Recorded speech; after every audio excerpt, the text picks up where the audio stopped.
अस्सलाम वालेकुम। प्रोग्राम हर शहर हर नगर में खुश आमदीद। मैं हूं आपका मेज़बान अली रज़ा। नाज़रीन, आज हमारे साथ जो शख्सियत मौजूद है, इनका ताल्लुक पाकिस्तान मुस्लिम लीग नून से है। सीनियर रहनुमा है ज़िया जट चिश्ती साहब। जी बहुत शुक्रिया ज़िया साहब आपका कि आपने हमें प्रोग्राम के लिए वक्त दिया। ज़िया भाई, मुझे ये बताइएगा, आपसे 2-3 जो है ना वो ज़रूरी मामला है जिन पर डिस्कशन हम करने वाले हैं। पहले तो ये मामला है कि 2 साल की हुकूमत में तहरीक इंसाफ जो है उसने 6 IG चेंज कर दिए। इसके बारे में आप क्या कहेंगे? बिस्मिल्लाहिर्रहमानिर्रहीम। भाईजान, बात यह है कि IG चेंज वही करता है जिसके पास कुछ ना हो। हुकूमत के पास कुछ काम करने को तो है नहीं। जो IG अपनी मर्जी से काम करना चाहता है उसको ये चेंज कर देते हैं, क्योंकि ये IG को अपना गुलाम समझते हैं। बातें करते थे मियाँ शबाशी साहब की, तो मियाँ शबाशी साहब के ये जूती के बराबर नहीं है, सीधी सी बात है। या जो वज़ीर आला पंजाब है, मैंने सुना उसने कल वो टैक्स भी अदा नहीं किया। वो इतना गरीब है तो मेरा ख्याल है कि घर का खर्चा किस तरह चलता हो। IG चेंज तभी होता है जब वो IG साहब को कहते हैं कि आप नून लीग के कारकुनों को या लीडरों को पकड़ें, तो जब वो कहता है कि ये गलत बात है तो बाद में उस IG को चेंज कर देते हैं। इन लोगों को वो IG चाहिए जो सिर्फ नून लीग के वर्करों को पकड़े और लीडरों को तंग करे। तो वही कुछ हो रहा है। ये शेख साहब जो हैं इधर, उमर शेख साहब ही IG CPO साहब ने जो बात की थी ये मोटरवे की, तो अल्लाह खुदा माफ करे अगर इनके घरेलू के किसी के शख्स के साथ ऐसा होता तो क्या इस तरह का बयान देते? जी बिल्कुल।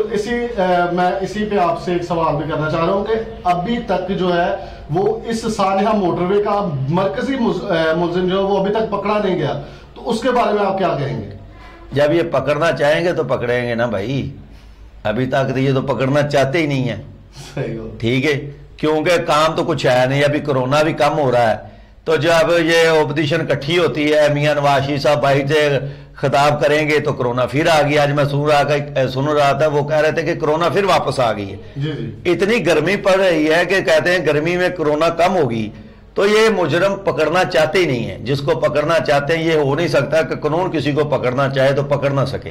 अच्छा ज़िया भाई, ये बताइएगा कि आपकी मुस्लिम लीग नून जो है उन्होंने कल एक बहुत बड़ा एक वफद जो है वो इकट्ठा कर रहे हैं, ऑल पार्टी मुहिम जिसको कहा जा रहा है, तो उसके हवाले से आप क्या बताना चाहेंगे आवाम को? ये किस नजरिए से आप ये कर रहे हैं? पार्टी तो लीडर ही जानते हैं जो कुछ हो रहा है। मियाँ नवाज शरीफ साहब हैं, मियाँ शबाशी साहब हैं, मरियम नवाज है, हमजा शबाज साहब से तो ये डरते हैं। उसको तो इन लोगों ने अंदर बिठाया हुआ है। अभी उसको कोरोना का ही मसला है, लेकिन ये जब जितने भी वजीर हैं, जितने इनके वज़ीर आला पंजाब है या सिलेक्टेड वज़ीर आज़म साहब हैं, इनको ना बहुत परेशानी हो रही है।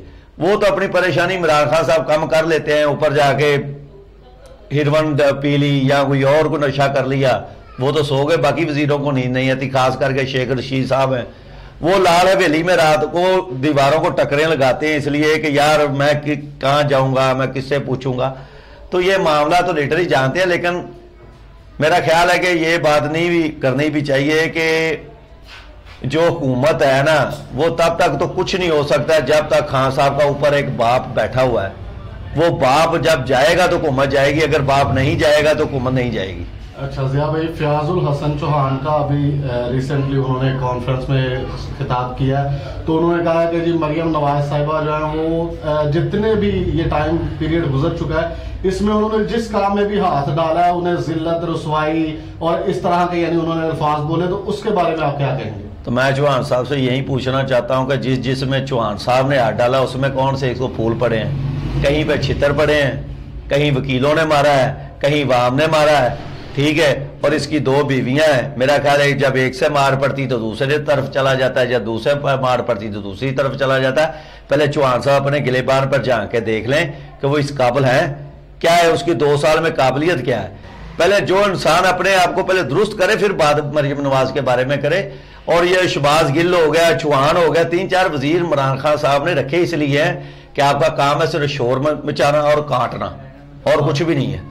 अच्छा ज़िया भाई, अपने हल्के के हवाले से बताया कि आप PTI के आने के बाद आपके हल्के में कोई तरक्याती काम या कुछ ऐसा जिससे आपको लगे कि हुकूमत काम कर रही है? जो तरक्की काम थे वो भी भाईजान खत्म हो गए, रुक गए। जो काम बने हुए थे वो भी यहाँ पे कचरा, गंदगी और सब कुछ पड़ा हुआ है। काम किसने कराना है? काम या कुछ लोग बनते हैं पीटीआई की तरफ से, एमपीए के ख्वाब देखते हैं, बड़े मामू बनते हैं, और हमारे भी कुछ मुस्लिम लीग नून के हैं जो ख्वाब देखते हैं पीएमएनए का चौधरी बनते हैं, लेकिन उन लोगों को खाली नसीराबाद या किसी और जाने पे जगह पे इलेक्शन नहीं लड़े जाते। इलेक्शन लड़े जाते हैं जब किसी से आप मिलेंगे। ये जरूरी नहीं होता कि आप पार्टी को फंड दे देंगे तो आपको टिकट दे देगी। टिकट आपको मिलनी है अवाम की तरफ से, काबिलियत पर मिलनी है ना। जब आप किसी से मिलेंगे नहीं तो टिकट कहां से मिलेगी? और जो पीटीआई की बात आ गई, पीटीआई की तरफ से जो इधर पर तो है कोई नहीं, हम किसी को मानते ही नहीं है। ठीक है, तो अगर कोई होगा तो अपने घर होगा, मैं किसी का कोई इतनी मसला नहीं है किसी के साथ। ज़िया भाई, लास्ट पे आपसे आखिरी सवाल है, आपके मोस्ट फेवरेट लीडर हैं हमजा शहबाज शरीफ, उनको कोरोना वायरस जो है उनका मुस्बत टेस्ट आया है, उनके लिए आप क्या मैसेज देना चाहेंगे? अल्हम्दुलिल्लाह हमजा शहबाज साहब के हम साथ हैं, जब वो अंदर हैं तब भी, बाहर आएंगे तब भी। अगर हमजा शहबाज साहब एक दफ़ा कहें तो अल्हम्दुलिल्लाह हम नौजवान अपनी जान देने को भी तैयार हैं। लेकिन बात वहीं आ जाती कि सिर्फ हुकूमत डर रही है, हुकूमत डर रही है, टांगे कांप रही हैं सबकी कि यार ये क्या होगा, इस तरह होगा। लेकिन होगा वही, ऊपर खुदा है, नीचे वली और बुजुर्ग निकाल के। यहाँ पर आपको पता है 73 साल हो गई है, 73 साल हो गए हैं जो मुल्क को चला रहे हैं। तो खान साहब को जो लेके आए हैं, या उनका दिल भर गया होगा बांदर का डांस देखकर, तो शायद हो सकता है कि को फर्क पड़ जाए, वरना ऐसा होगा नहीं। लेकिन इंशाल्लाह ये हुकूमत को टफ टाइम मिलेगा, क्योंकि हुकूमत के पास कुछ भी नहीं है देने के लिए ना, और आगे कुछ करने के लिए। जी बहुत शुक्रिया ज़िया डॉक्टर साहब आपका कि आपने हमें प्रोग्राम के लिए वक्त दिया। नाज़रीन, इसी के साथ प्रोग्राम हर शहर हर नगर का वक्त ख़त्म हुआ जाता है। अपने मेज़बान अली रज़ा को दीजिए इजाज़त, फिर मिलेंगे किसी नए इशू के साथ। तब तक के लिए अल्लाह निगहबान।